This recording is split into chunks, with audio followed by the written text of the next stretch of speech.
What's up, ladies and gentlemen? It's Alan V with Chocobo Chokeslam. Long time no see. We are back for another edition of the Last Word Wrestling Podcast. We're going to talk about SummerSlam. Was it a dud? Was it a hit? Was it even enjoyable at all? How did it compare to NXT? Well, stay tuned. We're going to check everything out. But first, before we cut to the intro, let's talk a little NXT. So we had NXT take over Brooklyn Saturday night here. Amazing show. Cannot complain. Ciampa taking down Gargano was a hell of a match. That's three fantastic match of the year contenders. Between them, EC3 getting beat by Velveteen Dream was a shock for me. I figured EC3 was going to come out on top, but it was a fantastic match. My waifu, the Pirate Princess, Kairi Sane, came out on top over Brazier, and that was a great match, potentially match of the night contender. And we had Mustache Mountain have a great match, but they did get beat by the Undisputed Era. The Undisputed Era will be another one of these tag teams that are going to look dominant in NXT and then get treated like shit on the main roster because that's what we do. I mentioned it on Twitter that I had something in the works that I've just been dealing with some other stuff, personal stuff going on, and just other products, yeah. So I haven't had a chance to really work on it the way I want to.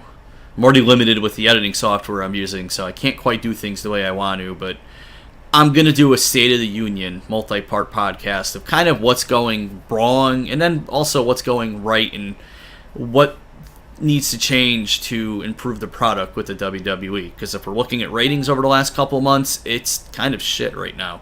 And they know it, but they just got a multi-billion-dollar deal with Fox, so, I mean, they know they need to improve their product. And I'm going to give my 2 cents here over the course of that series of kind of how I think it could be better. But before we get into the opening credits and into the SummerSlam review, I talked about EC3 and Velveteen Dream, how great of a match that was. The entire show was great. NXT TakeOver was incredible. Going out of that show, it left very big shoes to fill from SummerSlam in order to be the better event of the night. And let's be honest, the last couple TakeOvers compared to the main roster counterpart, the TakeOvers have been better.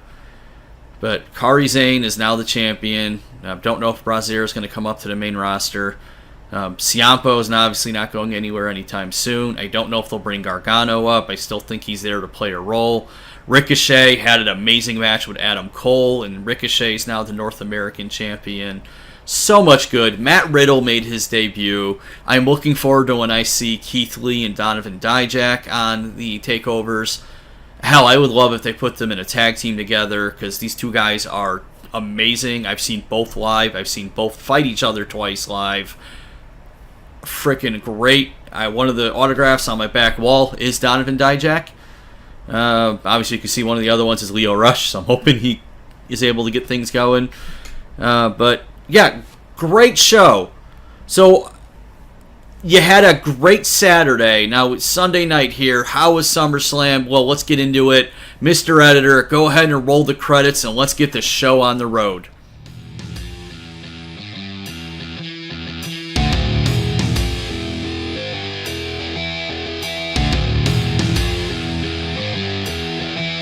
I am the social pariah turned messiah. I am the misfit that doesn't know when to quit. I am the man without a plan.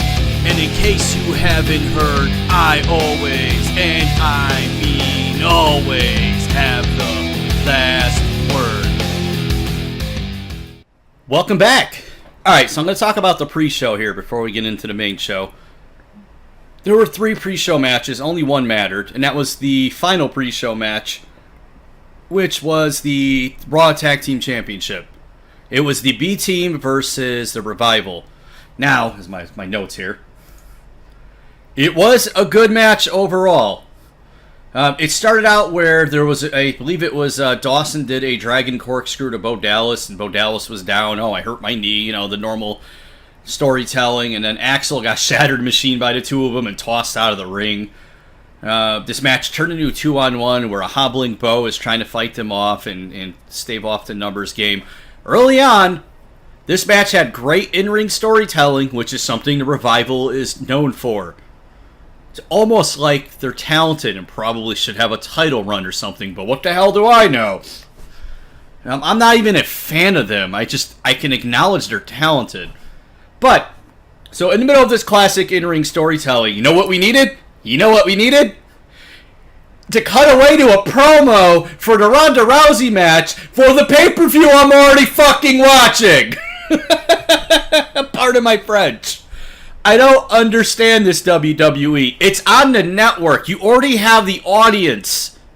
You have mentioned 1,000 times that it's free if you subscribe to the network for new subscribers. Stop cutting away in the middle of a match. What the hell is wrong with your production team? This is like idiot stuff. So you kill momentum, and then what was a great match gets another bullshit finish. Again, pardon my French. I can't promise this is going to be a PG-friendly review. But what we got... So, you had both guys on each team kind of duking it out. Dawson, I believe it was, had Axel in a roll-up. And Bo Dallas in the other one, they were going back and forth. There was a face drop on the off the apron. Bo Dallas hits the face on the ring rope, does the normal stumble back, trips over the roll-up as the ref turns around, which now puts Dawson on his back, and Axel's shoulders up, so Axel gets the 3 count. I don't know what you're doing, WWE. Are you trying to make them endearing or irritating? Because I'm 100% happy that these two guys are finally getting a push. But you're doing it in the stupidest way possible. You know what I would accept better? Is if they just outsmarted or outpowered or got a clean, straight-up win over another tag team to look legitimate. This still makes me irritated that they're champion.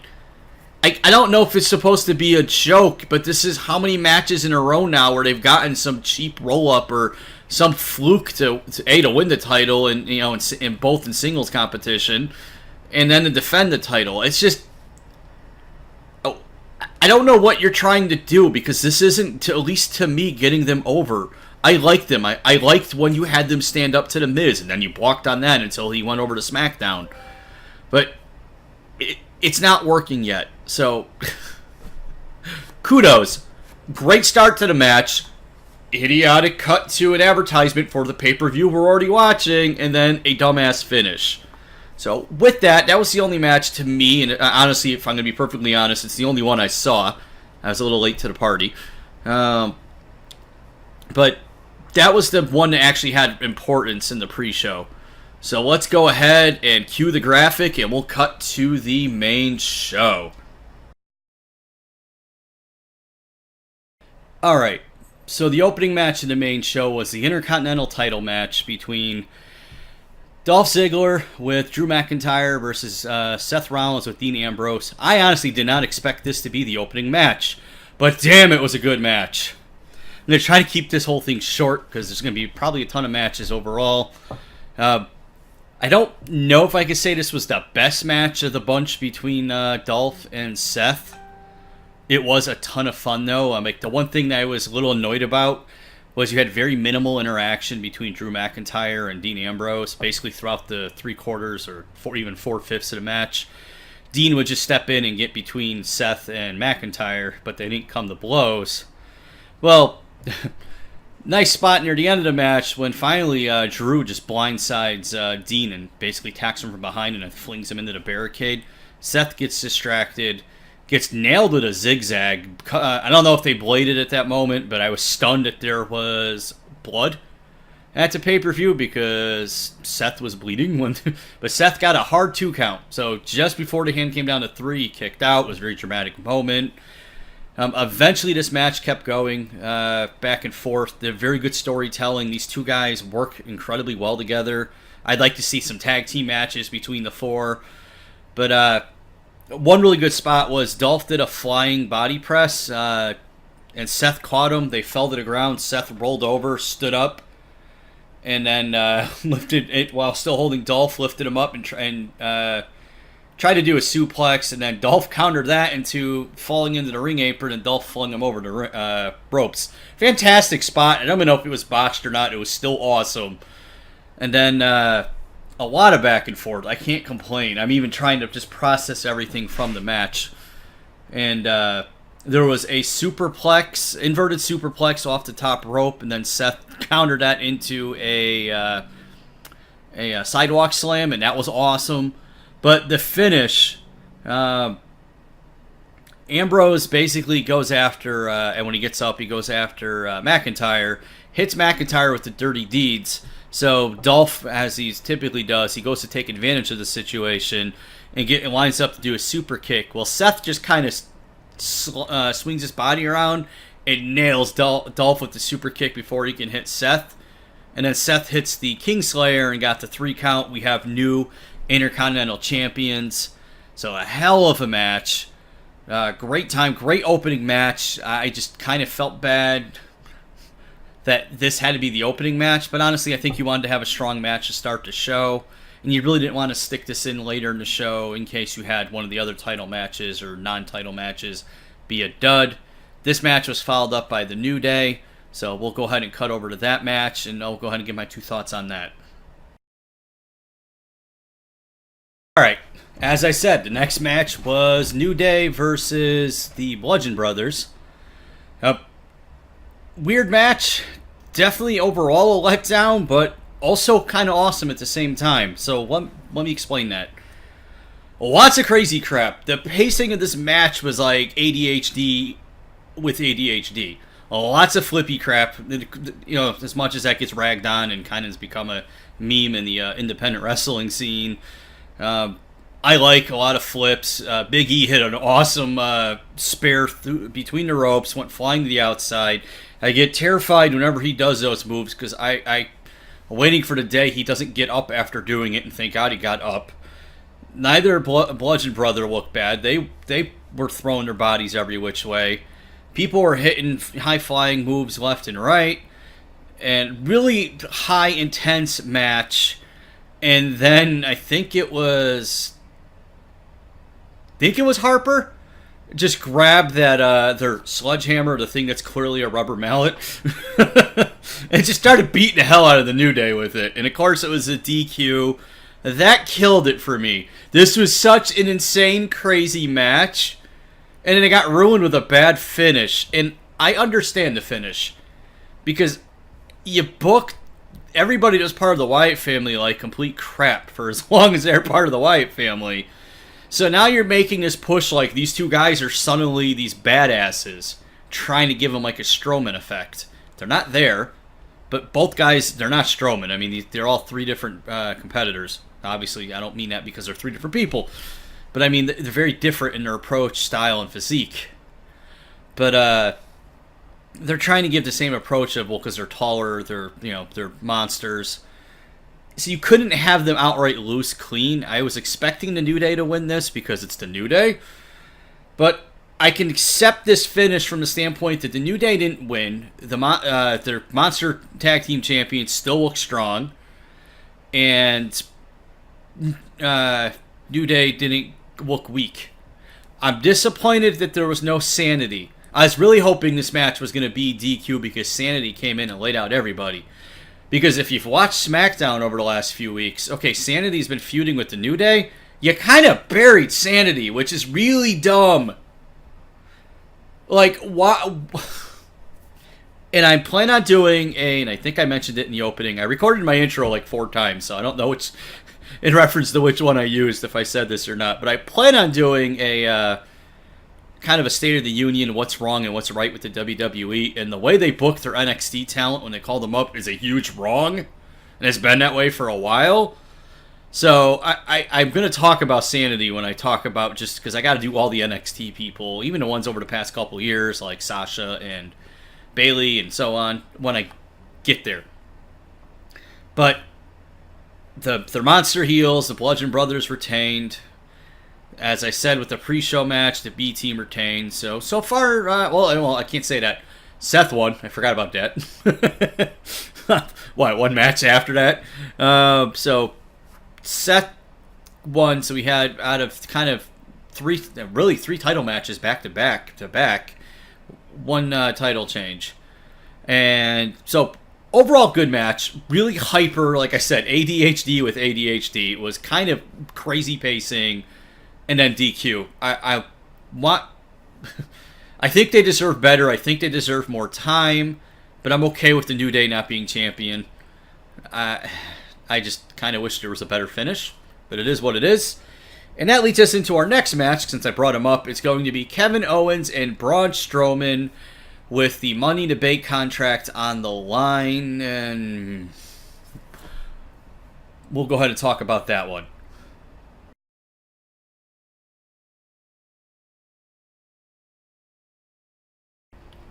Alright, so you heard me sigh a little and kind of meh going into this match between Strowman and Owens. The match itself was stupid. I love Strowman. I also think Kevin's fantastic.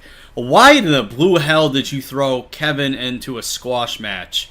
Now, this was nice from a story standpoint because Kevin kept kind of screwing Braun out of wins week after week with via countouts. But that doesn't make Kevin look bad. It makes Braun look dumb. So it didn't really have that effect. But, so it was nice seeing Braun just beat the hell out of Kevin. But I don't like the fact that you were teasing that you were going to screw all of us out of what we want, which is Braun to come out and destroy whoever wins tonight in the main event. So you risk that from the get-go. You kind of set it up like you were going to screw him out of the Money in the Bank, and then we're not going to have an eventual Braun Strowman championship match. And again, he's the type of guy who's over enough where he doesn't need the belt, but damn, would it help ratings. But you threw Owens out there. It was like a choke slam on the ramp area on the metal. Then he does a running power slam in the ring. I think this match was not even 2 minutes. Why? What was the point? Maybe this should have been on the pre-show and not a title match. You know, the Raw Tag Team titles. Maybe you could have did a better job of trying to get the B Team over by having them on the actual pay-per-view. And no, I didn't say the F word. I didn't bleep it out. So if you didn't hear it, it's because I silenced myself. But again, I love Braun. I think Kevin's a great performer. I wanted Braun to win, but I wanted this to be a match. I wanted to see Kevin, after looking like a coward week after week, pulling something out of nowhere, making a match out of it. What I kind of wanted is what we got when we had, like, a year ago, AJ Styles versus Brock Lesnar. And AJ got his ass handed to him for, like, the first 8 minutes of the match before finally making a match out of it. And, of course, because Brock doesn't lose, eventually he lost, if I remember that correctly. But we got this waste of an opportunity between Braun and Kevin. It was fun because we like seeing Braun just beat the hell out of everybody. But give us a match. What the hell was this? It's an hour into the pay-per-view and you're already through your third match. I mean, I know there's a lot on the plate, but I didn't get what the hell was the point of that? You know what you could have had to be a quick match? The U.S. title match. Because I don't think any of us really gave a crap about seeing... I mean, just from the standpoint, might be Jeff Hardy's last match. Or one of his last matches. But I mean, I didn't care about him and Shinsuke. I did care with the story you built and everything else going on that you had with Braun and Kevin. And again, I'm glad Braun won because it still left hope for later in the show. But... why a squash match? So again, wasted opportunity. I'm happy with the result. Nobody got screwed. But you didn't make Kevin look any good. I mean, he went for being your Universal Champion until he gave it to well, essentially to Goldberg, who then gave it to Brock. But, I mean, you just really threw Kevin under the bus. Where do you go from here with him? But yeah, and the next match after this was the SmackDown Women's Championship match between, I almost said the wrong one, between Carmella and Charlotte.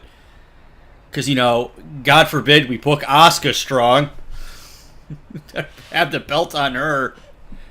Alright, can I just say something? I can't save this for my, what's wrong.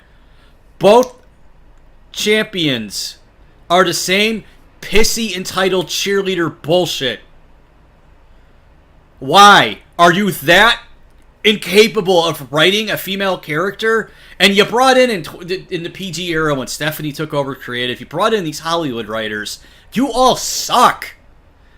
Why are Carmella and Alexa the same damn character? Shit, they're basically just offshoots of Charlotte.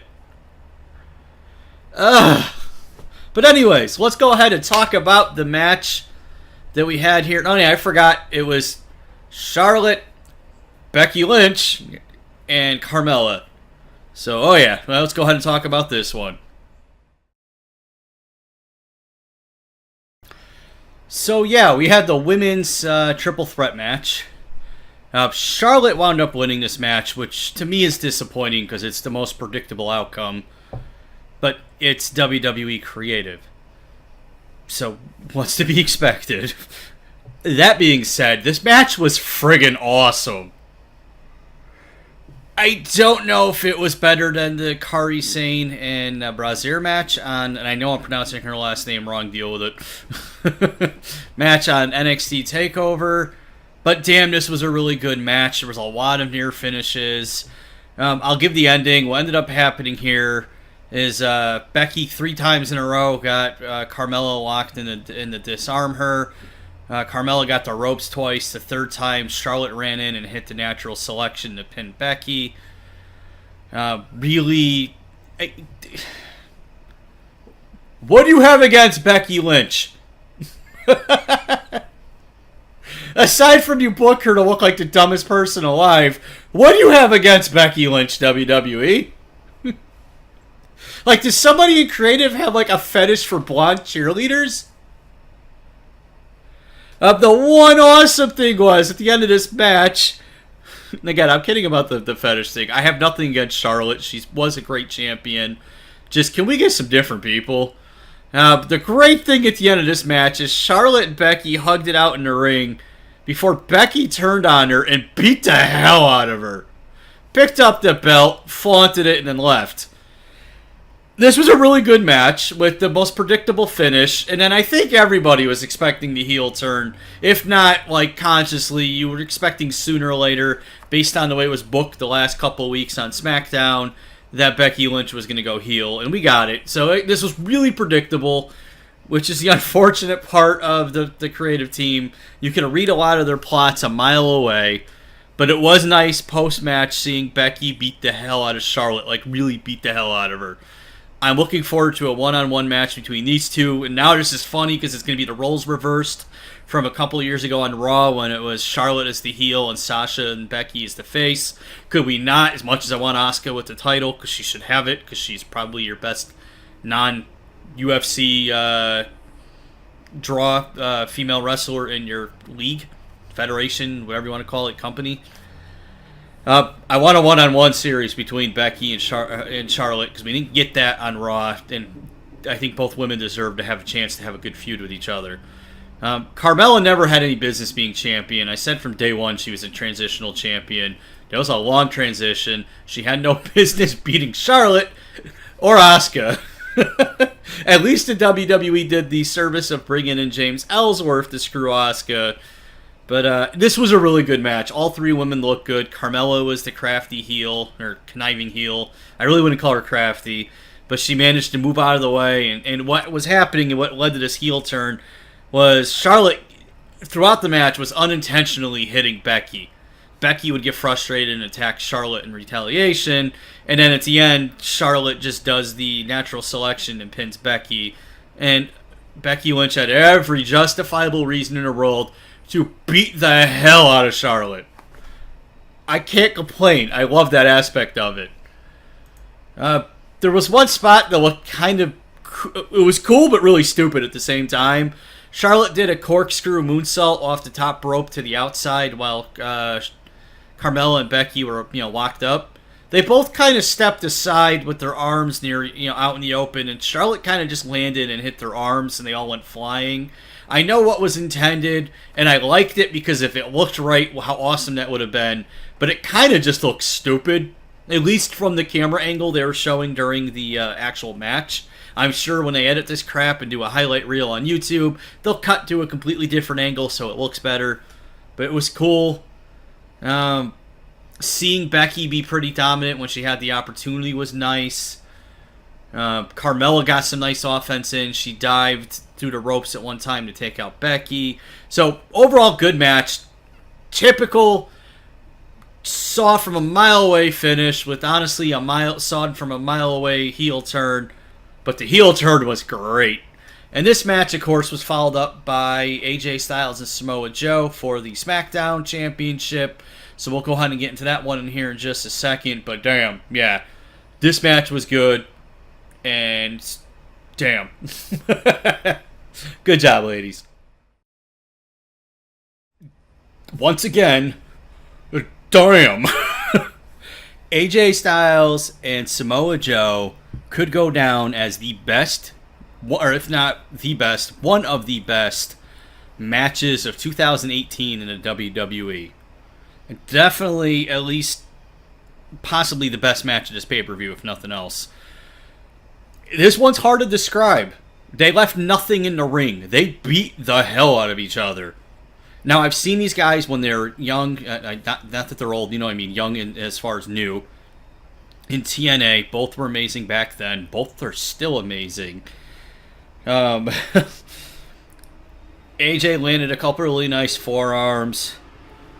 Samoa Joe countered a diving forearm by essentially catching AJ and slamming him down with the same arm at the same time. So it was like a catch slam. It looked brutal. At one point, Samoa Joe does his little like jumping side kick and kicks AJ over the ropes. Samoa Joe counters a calf crusher into the Coquina clutch. AJ manages to get the foot on the rope to get out of that. So both got in their signature moves. AJ did hit a weaker version of the Styles Clash. You could kind of tell the announcers weren't like, you can tell they were trying to hold back from saying, oh, it didn't quite get all of it, not to undersell it, which isn't a problem. The guy as big as Samoa Joe, it's kind of hard to do that move to. But again, if you watch nothing else from this pay-per-view, you have to watch the main event. I'm sorry, you have to watch as much as it's Roman and Brock, just because of everything that could happen. But because I'm not spoiling anything till I get there. And if you haven't caught on yet, I'm recording these as the match ends. But this match, Samoa Joe and AJ Styles, is a must-watch for SummerSlam and any compilation of the best WWE matches of 2018. So how did this match end? They beat the hell out of each other. Both got their signature submission holds on each other. Both got their various signature moves off of each other. It was just complete brutal hell with how they annihilated one another. After AJ got the foot on the ropes from the Coquina clutch, Samoa Joe gets up, signals that he's going to do the Muscle Buster, I think is the move's called. Where he basically goes up on the top rope, has him up over, up over his shoulder and jumps off the rope. AJ counters that, and then so they're on the outside. Samoa Joe ends up just kind of trashing AJ, and at that point, he picks up the microphone and calls out his daughter, AJ Styles' daughter, Wendy, and says, "I promised you Daddy's coming home, but I can't keep that promise. Look at him. I'm your daddy now." AJ loses his shit. Spirit comes running, jumps, almost clears the table, hits Samoa Joe, the announcer's table. Spears Samoa Joe. They go flying over and through a barricade. Samoa Joe's laid out. Two ring crew guys are coming over trying to separate them. AJ beats their ass, throws Joe over the other barricade, grabs a ladder. The refs, no, don't, because duh. And then AJ beats the hell out of Samoa Joe with the ladder. This was fantastic. This was great. Yes, it was another match with a DQ finish on one of your big four pay-per-views. It's kind of not a good precedent. But I'm okay with this finish because it means it's not over. That means I get at least one more match between Samoa Joe and AJ Styles. And dear God, if it's anything like it was tonight, bring it on. Hands down, one of the best matches of the night. I still have the main event, which we'll cover when we get to it. So I can't at least right at this point in my recording, call it the best match of the night, but I'm going to go on a prediction and say, yeah, definitely one of the best matches of the night, if not one of the top 5 matches of the year for WWE. Please watch it. I don't care if you skip the rest of the pay-per-view, which overall this hasn't been horrible, but watch this match. I command thee, watch this match now. But let's go ahead and get into the next match here, and we'll keep the show going. All right, next up we had The Miz and Daniel Bryan, which I've been waiting for frickin' ever. The feud, the history, the build-up has all been there for several years. This was such an awesome opportunity. But before the match, we had Elias out in the ring, crap talking New York, trashing New Yorkers, doing his spiel and how he was going to play a song to brighten their day because they're all garbage. He has his Fender guitar out and the guitar breaks. And he just pauses, gets pissed. You can hear him muttering crap, away from the mic. He throws the guitar and leaves. That was funny as hell. I don't know if that was scripted that way or not. I'm assuming it was, but if you're Fender, you're not too thrilled with the bad PR you just got there, but that was hilarious. Now for the match. This was a really good match. I'm not lying. This was everything I wanted. They took turns trading chops. They took turns trading yes kicks, countered each other's finishers a few times, laid into each other. At one point, you can see the Miz's chest where he's been chopped, and he's just got, scratches and blood. Daniel Bryan's getting laid out. There was a really good spot where they took turns doing yes kicks. Daniel hit his, and then when he went to do his final, charged up kick, the Miz ducked, knocked Daniel's other leg out, so he fell to his knees and then hit him with a DDT. And then, basically, when the Miz went to do it to Daniel, Daniel kept leading into it and getting up and getting more pumped up as he was getting kicked. It reminded me a lot of old school Hulk Hogan. It was nice. These guys were perfect as far as feeding off of one another. This was a hard match, and it was, for what we got, it was great. I can't complain. There was so much build and hype. I don't think it was physically possible for these two to really achieve probably what a lot of people were expecting. So I'm laying all my hype aside and going with what we got, and I can't complain. In the finish, the Miz won, but basically the Miz went ringside. Maurice was there. She pulled out brass knuckles or some kind of object from her coat. Hands it to the Miz. The Miz has a fist the whole time. Gets slaps around a bit. Rolls back out of the ring. Puts the looks like brass knuckles on his knuckle. Daniel comes running, getting ready to do a kick. The Miz jumps up and punches him. Knocks Daniel right out. Runs over to Maurice. Hands her the thing back. She shoves it in her coat. He rolls in the ring and gets the pin. 1, 2, 3. Miz won. Didn't win clean. It was obvious to everyone but the referee that he cheated. This was the perfect way for Miz to win the match. I don't think we're done here, obviously. It would have been too simple if Daniel came in and won. You would have killed the Miz's momentum.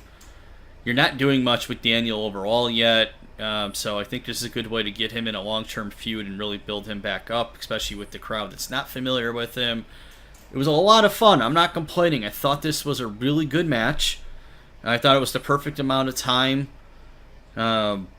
Just, again, I not as good as Samoa Joe and AJ Styles, but that is a really tough act to follow. The crowd took a little bit, but when they got into this match, they really got into it. I was so happy that they got into it. They're chanting yes, chanting no, doing what you wanted. So it was great. So yeah,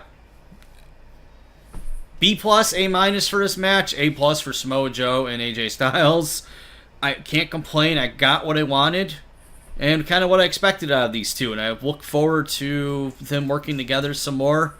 I don't want it beaten to death. I'd like to see maybe one more match between now and Mania, and then have maybe the third match, kind of the deciding match at Mania. Or, if nothing else, Survivor Series Royal Rumble. But we'll see. So again, good match. I absolutely enjoyed it. I can't complain. If you're going into it with all these expectations of, oh my goodness, we're finally getting Daniel Bryan and The Miz, you're going to probably disappoint yourself just because it was impossible for these two to meet the expectations that everybody would have in their head. Lay them aside, go into the match, and there was nothing wrong with this match. It was great. It's just, I can't complain. This was fantastic. Good job. Well done, guys. Thank you, Daniel Bryan. Thank you, Miz, for providing an extremely entertaining and well-fought match. You both had great in-ring chemistry. I can't wait to see more from you. And with that, we'll move on to the last couple matches of the night, and we'll wrap up the show and bring everything home. And so yeah, let's move on to the next match. What's up, everybody? So the next match on the card was Constable Corbin versus Finn Balor. Finn came out in Demon form. It was a quick squash match. The crowd got really hot for Demon Finn because we haven't seen Demon Finn in a while. We haven't seen Finn look good in a pay-per-view match in a while. And for as much as this was completely pointless, it was nice seeing, honestly, after the last two really intense, really good matches, having a nice quick one. They did do a promo before the match for October to see Triple H and Undertaker fight one last time as they were booking it. And again, I forgot that Corbin and Finn were even a thing on the pay-per-view. So that was cool. Pointless. As I dubbed these, to me it was the piss break match of the night. It wasn't bad or anything. It just was there for a quick, hey, here's Finn Balor. We know you like him. Here's an apology for booking him like absolute crap.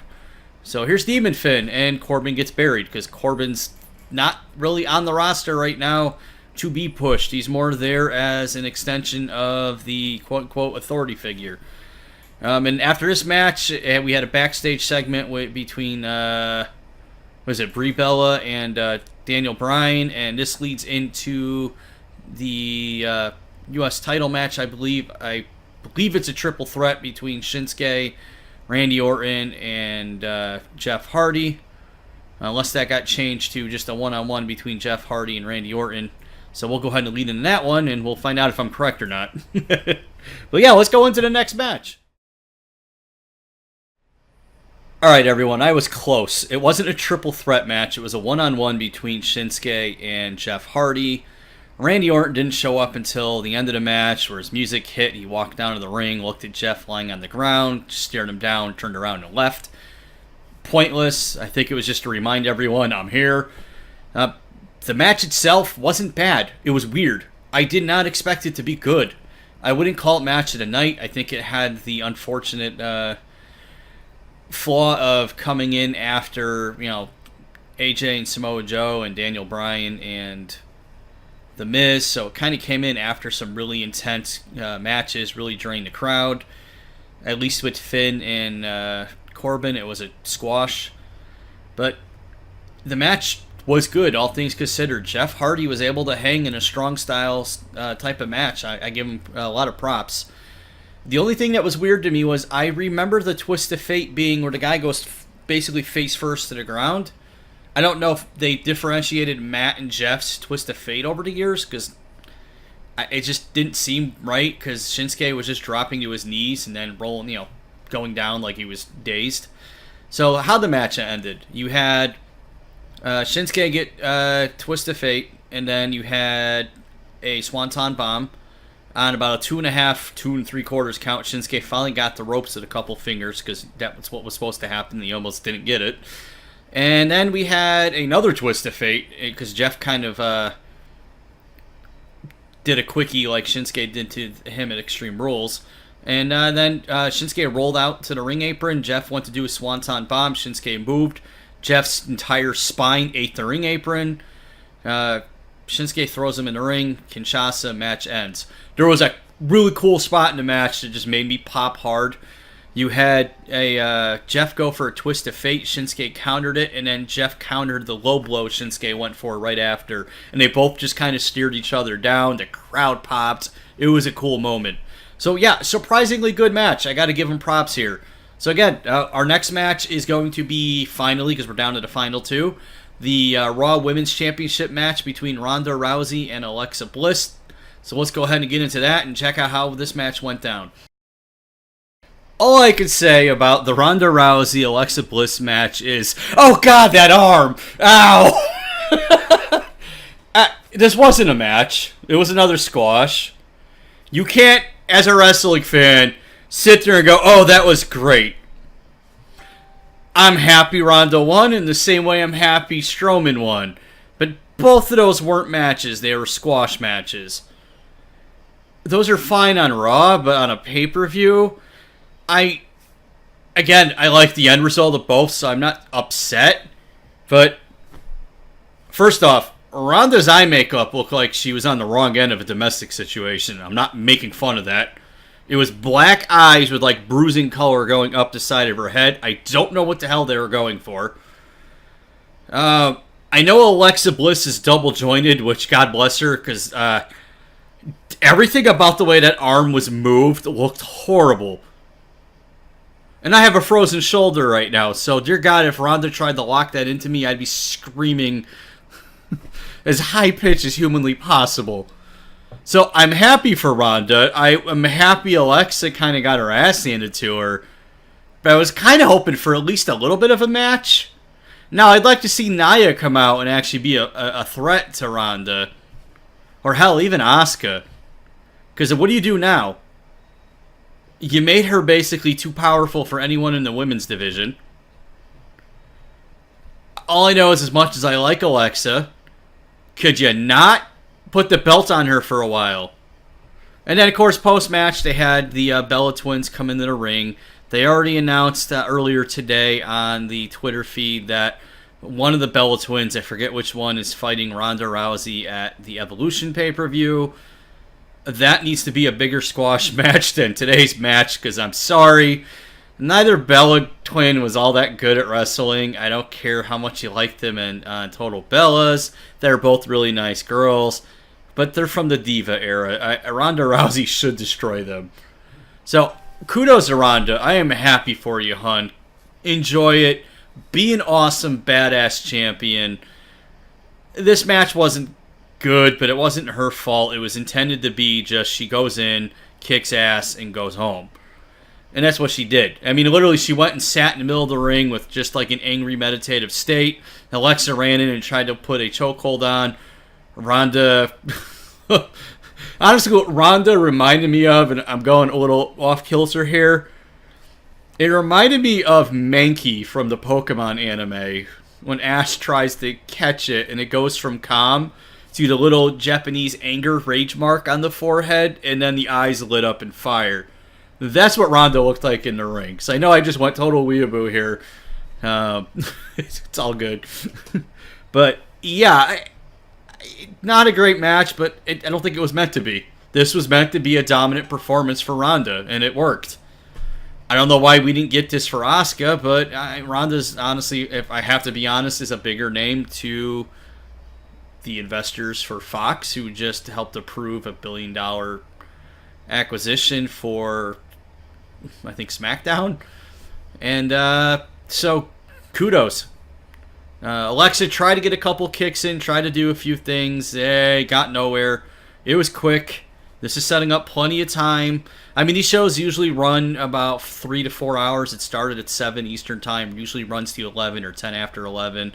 This leaves us enough time for a potential squash and then a hopeful interference. So, speaking of which, because our last match is that main event, let's go ahead and jump right into that, and we'll discuss what happened there and close out the podcast here today. But again, congratulations, Ronda. I look forward to seeing some good matches. I just don't know what you're going to do here because Alexa looked completely outclassed in the ring tonight. I don't think the fan base is going to find a rematch believable, so good luck, creative team. You're going to have to do some work. But yeah, let's move on to... hold on, I don't want to spoil anything. Let's move on to Roman Reigns versus Brock Lesnar for the Universal Championship. Because we haven't seen this shit enough times this year, am I right? So, yeah. How about that main event tonight? I almost spoiled it in my intro here. So, Roman comes out, gets the mixed reaction, aka booed by the audience, piped in freaking chairs. Brock comes out and gets booed. Before they start, Braun's music hits. Braun comes out, grabs the mic, says, I'm going to challenge whoever wins because I'm a man. I'm not going to attack you from behind like every other holder. And then he stands there the whole time as the match goes on. Immediately there's a botched Superman punch, and they caught it at the camera angle where it was clear that he wasn't remotely close to hitting him. And to Brock's credit, he sold it. This match was awful, as is every match between these two. And it had moments. Roman got some offense in. He got a string of 3 Superman punches and like a first spear that he went for a second. And with the second spear, Brock countered into a submission hold. Roman didn't tap because Samoan Jesus can't lose when it counts. Okay, WWE, let me clarify something. Waiting 6 more months to pull the trigger on what nobody wanted didn't make anybody want it. So instead of 12 months of dealing with you eventually putting the title on the guy no one backs, you took 18 months and now people are still pissed. So yeah, spoiler warning. Roman wins with a spare, which is such utter shit. So what happened? At one point, Roman gets tossed out, accidentally hits Braun. Braun's just kind of there. Braun gets up, he's staring down Roman. Brock comes from behind and F5s Braun. Picks up the briefcase, beats the shit out of Braun with it, and then, to his credit, flings the briefcase all the way back to the entrance ramp, and then the match continues. Meanwhile, while I think Braun got a chair and beat Roman with the beat Brock with the chair, and then he gets in the ring, and before he can hit Roman with the chair, Roman spares him and gets the pin. So 6 months later than we all knew was going to happen, we got Roman Reigns as our Universal Champion. Oh, yay! In Roman's defense, though, at least he shows up to work. At least this god-awful feud is over, I hope. And I can't wait to see how much more the ratings drop. It'll be higher tomorrow because everybody wants to see the fallout. Because now what's going to pull ratings is when is Braun going to be able to cash in. My ass would go out there tomorrow at the start of the show. Get out here now. I'm going to beat you to death. I want to see Braun and Brock as the send-off or whenever the hell Brock finally leaves and stops holding the WWE hostage. Because I want to see Braun beat Brock. Because, I mean, at least Brock didn't lose because he got out manhandled. He lost because he just got outwitted. But throughout this match, the crowd was chanting assholes to Roman and Brock. And you both suck. So you have every pay-per-view prior to Mania, through Mania, and after Mania. Not a single crowd has supported this rivalry or either person as champion, including one pay-per-view where people were leaving. It was when Samoa Joe and Roman were fighting. People left when the match started. The only reason nobody left was because, and you did this on purpose, Braun was already there at the start of the match. So we ended the pay-per-view with Roman raising the belt and everybody confused, wondering if Braun was going to get up. Seriously, WWE, what the hell was that bullshit? I mean, congrats, Roman. You won. Okay, cool. This nonsense is over. I said it on my Twitter before the pay-per-view. Either let Roman win, or bury him, or have a Heyman heel turn with him. Just end this damn feud, and at least the feud's over. Now, can we please get the belt on somebody the crowd is behind? Roman! Because it didn't work the last 3 times you tried putting the belt on Roman. It's not going to work now.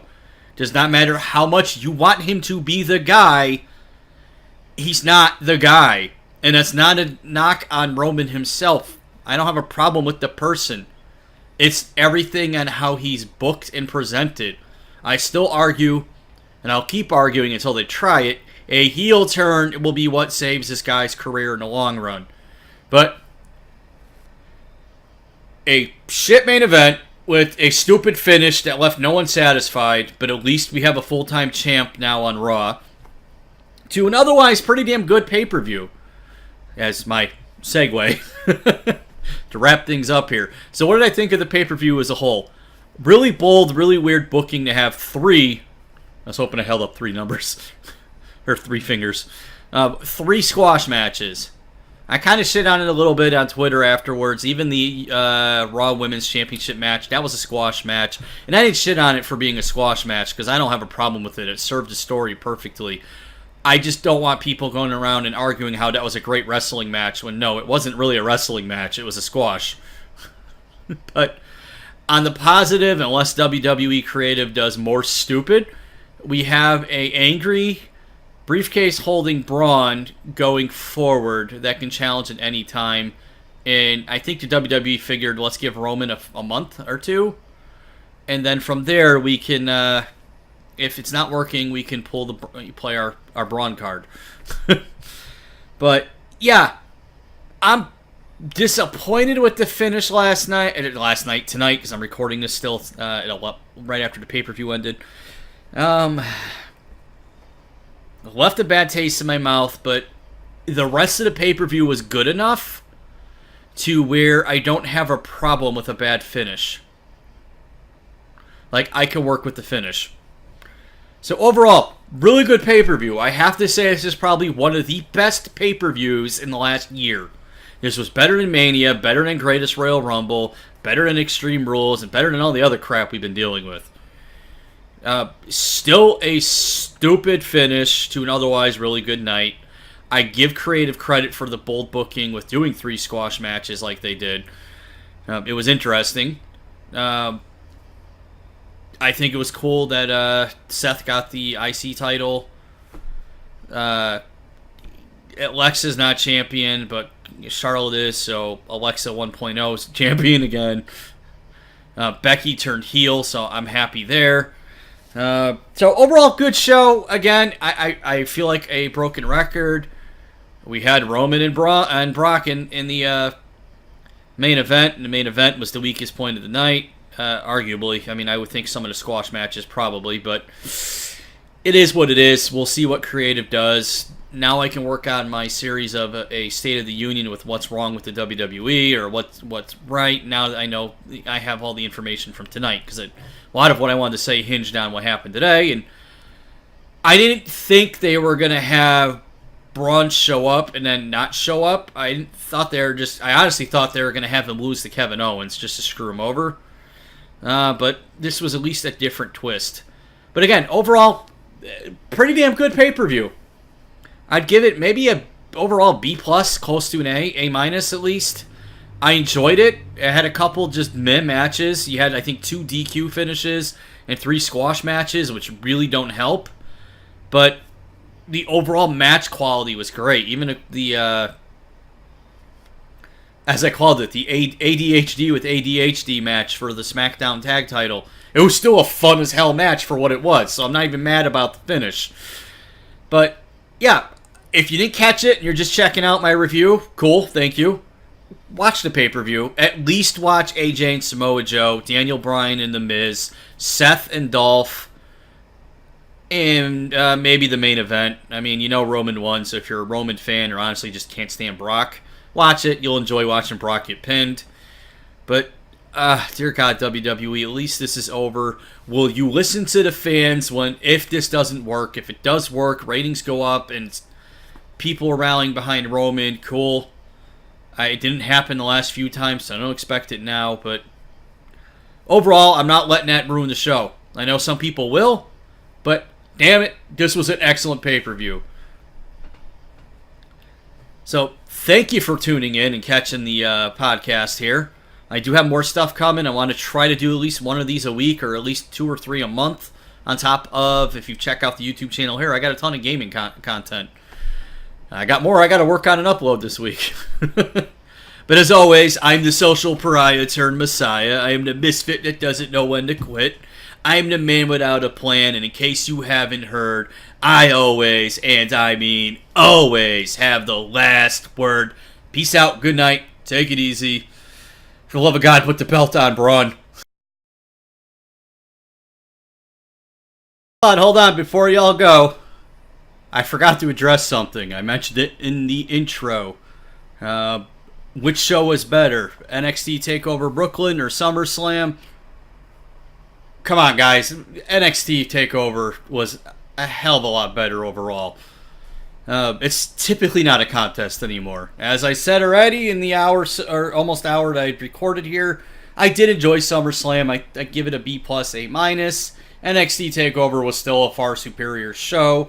Didn't have the squash matches. Didn't have a main event that no one wanted with a finish no one wanted. So yeah, to answer my early question of which show was better, NXT TakeOver. And see y'all soon.